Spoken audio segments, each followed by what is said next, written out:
What's up mga kabay? Good morning.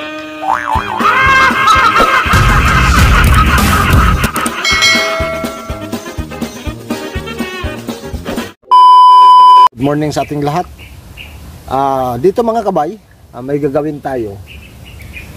Yung tanim ko na galanggal na sa paso, kunin ko na sa mga kabay. Kasi ano na sa mga kabay, ang dami ng tuyo na mga dahon at saka sobrang tagal na rin ito mga kabay. Parati ko itong tinatanggalan parati ng laman. Ito, tatanggalin ko na siya. Tapos yung matira, itatanim natin. Ito sa mga kabay, papakita ko na sa inyo.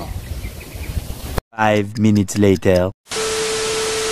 Tanggalan ko ng mga tuyong dahon. Ayan siya. Yun. Ay, isingit ko lang to update mga kabay yung ano natin. Yan o, malaki na yung mga, lumaki na yung kanong baby. Mula nung naripat natin. Napakalaga mga kabay pag magripat talaga. Yan siya. Ang laki. Tubo kagad. Ito sa mga kabay, galanggal. Nakatanim sa paso. Yan siya. Mahaba na rin sa mga kabay. Tsaka may isa pa ko dito mas malaki. Yung nakadirect sa lupa. Ayan, puntahan natin. Yan sa mga kabay. Yan. Yun, hindi sa ano pa lang yan mga kabay, ano pa lang yan, 3 months. Yan siya. Yan. Okay. Ito, tanggalin na natin. Yan siya. Sinipon ako ngayon. Yun. Okay. Ayan mga kabay, simulan ko na pag ano nito para matanggal na natin doon sa paso sa pinagtamna natin. Ito siya. Yan, pukpukin ko to mga kabay para lalambot yung ano. Siguro sobrang kapal na ng ugat nito mga kabay. Nakontigas talaga, grabe. Sana may laman. Ano kung wala? Subukan natin sipain mga kabay, pasigahin ko yung ano dito. Yung subukan natin hilahin to.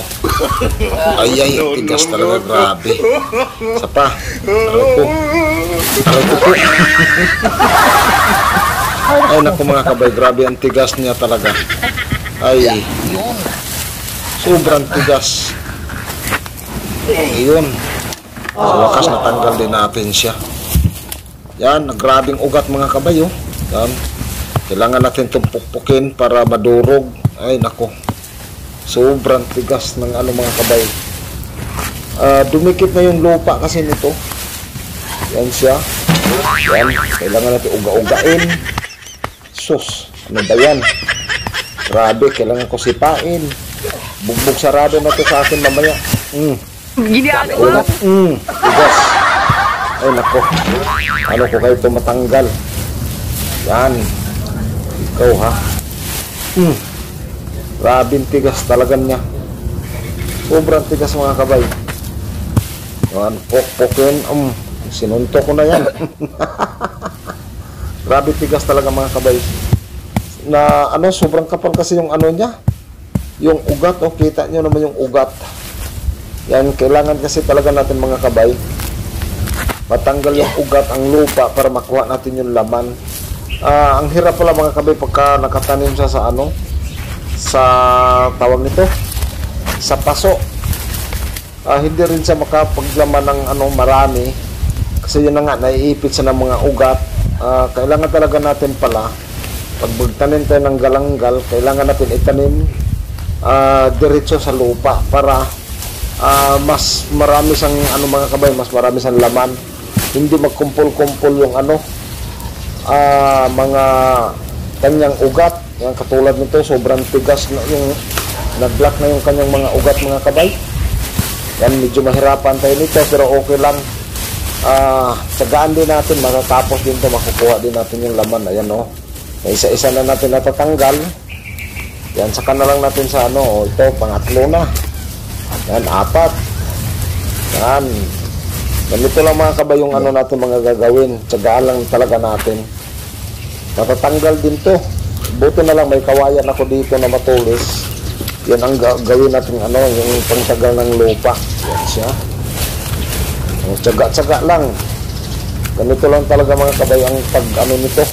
Walang ibang paraan. Ayan o, sobrang tigas niya talaga. Yan, tapos kukuha na tayo dito mamaya ng ano, pangtanim din. Bukod dun sa ano, kung makakuha tayo. Tingnan natin kung gaano karami yung laman niya. Yun. Grabe mga kabay. Sobrang tigas yung lupa. Kahit siguro kanina, bala ko sana diligan, kaso lang, hindi ko na lang sa diniligan kasi pag diligan ko mga kabay, magiging putik. Mas madumi tayo. Yan, ito na lang yung paraan talaga natin kung paano sa tanggalin. Yan, tsagaan na lang natin na anuhin, kuskusin, pukpukin, himasin, hilahin. Oh, grabe. Sobrang tigas niya talaga. Yan, kailangan natin tanggalan ng lupa dito bandang ilalim para makuha natin. May ano naman sa mga kabay, may mga laman naman sa, pero hindi talaga natin totally na makikita pa talaga natin. Yun, nakuha na naman natin yung dito banda. Yan, kukunin natin to. Isa-isahin talaga natin to mga kabay, hindi sa pwedeng anuhin natin biglain. Kasi sayang din yung mga pausbong pa lang, yun ang kukunin natin na tantanim ulit. Kasi ang galanggal mga kabay, mahal talaga sa mga kabay. Oh, ayan o, ito na yung ano niya, laman. Yan, sa ngayon mga kabay, parang yung alam ko, hindi ako sure, parang 380, 390 isang kilo. Umaabot to ng 700 hanggang 1 plus mga kabay. Kasi ang daming pwedeng paggamitan nito, mga pagluluto, yung basta mga kabay, ginagamit ito talaga sa pagluluto. Yan.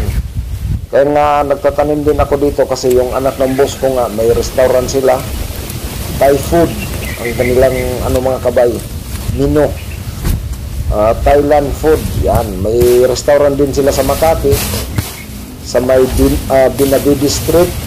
Yan, DACM Mansion.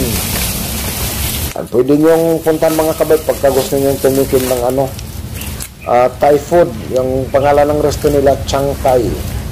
May ano rin kami mga kabay, may market din kami. At yung Sabado, Salcedo Market.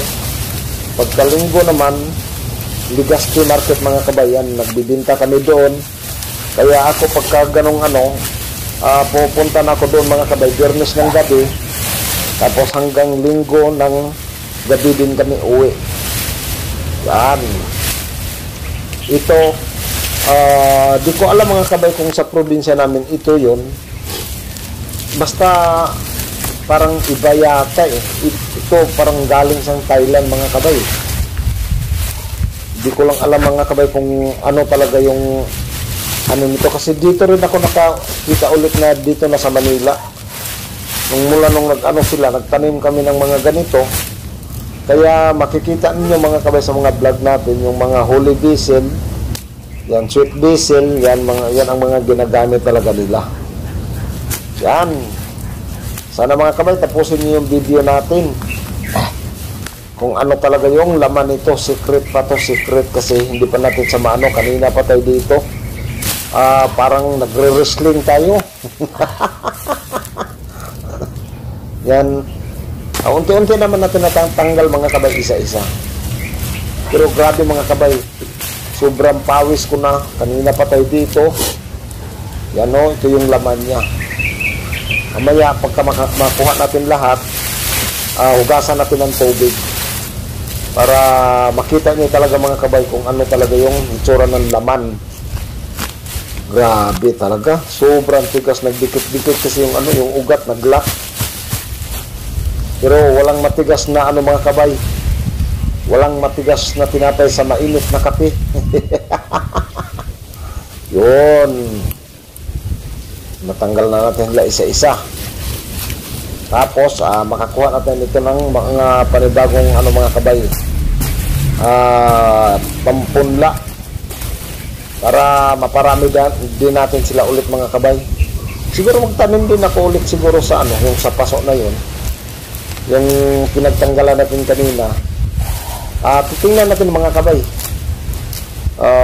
yung ano natin, tawag nito, yung galanggal. Yun, grabe oh.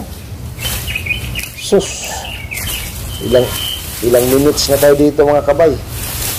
Yan, ito pwede na. Oh, malambot na lang siya kasi yung mga ugat mga kabay na putol na.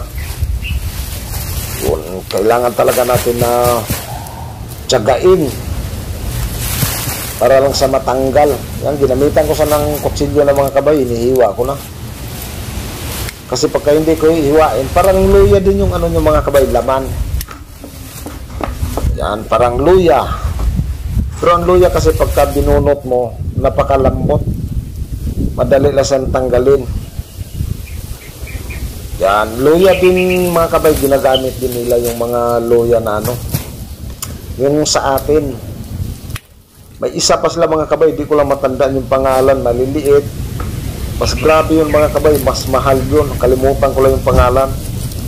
Mayroon ako dito, kunti na lang. Pero kailangan ko paramihin ulit mga kabay. 2 hours later. Ito na yung mga galanggal. Yan. Ang kilo nito mga kabay, sa ngayon naglalaro sa 300 bahigit. Pero umaabot ng 800, 900 yan mga kabay. Yun yung nakuha natin doon kanina. Yun, tinapon ko na yung kanyang mga dahon nandoon na. Yan. Ito na yun mga kabay. Yung galanggal natin. Grabe sulit mga kabay. Oh, lalaki. Yan. Ginagamit talaga sa mga kabay sa pagluluto. Yan sa mga Korean, Japanese, kung ano-ano pang mga restaurant mga kabay. Kaya mahal siya mga kabay. Yung galanggal. Ito nakakuha na rin ako ng pangsimilya natin. Ito siya. I-update ko kayo dyan pagka itanim ko yun kasi kailangan ko muna sambuhayin. Yun ang galanggal. Oh, grabe. Yun siya. Di ko alam mga kabay sa Bisaya kung anong tawag nito sa atin. Pero may nakikita kasi ako nito eh. Para din siyang luya. Yun oh. Ito matanda na. Matanda na yung ano. Iwan ko lang kung may ano pa to. May makuha pang juice dito sa ganyan. Ang alam ko mga kabay, yung maraming juice mga ganito siya. Ganito sa ka-healthy. Yan. Yung mga ganyan. O itong mga ganito mga kabay. Yung ano natin. Ayan siya sobra. Grabe. Yan yung pinagtamna natin. Yon itabi ko na lang sa muna dyan. Okay. Hanggang dito na lang mga kabay. Yan. Maraming salamat. Yan, sana wag niyong kalimutan na paki-like, paki-share yung mga video natin sa mga pagtatanim. Okay.